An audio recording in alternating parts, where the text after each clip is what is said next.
আপনাদের মাঝে একটা টিপ বোতাম সেলোয়ার কাটিং করতে নিয়ে আসলাম খুব সহজেই। আশা করি ভিডিওটা দেখলে বুঝতে পারবেন খুব সহজেই। এটা বেলের জন্য 6 ইঞ্চি বাদ দিয়ে আমি হাই নিব 14.5 ইঞ্চি, লং হচ্ছে 39 ইঞ্চি, 1 ইঞ্চি শিলানো, মোট 40 ইঞ্চি নিছি। তো হাই এর এই জায়গায় সুন্দর দাগ টেনে নিব 1 ইঞ্চি শিলানোর জন্য। পায়ের মুখ হচ্ছে 10 এর 1 ভাগ 5।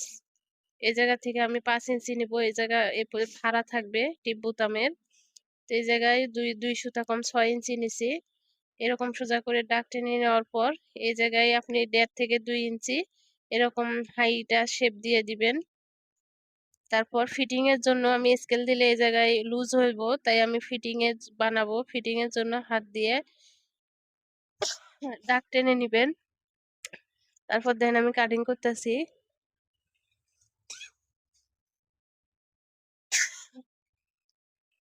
তারপর বেল নিব 6 ইঞ্চি আর ইলাস্টিক ভাঙার জন্য 2 ইঞ্চি, মোট 8 ইঞ্চি নিবেন।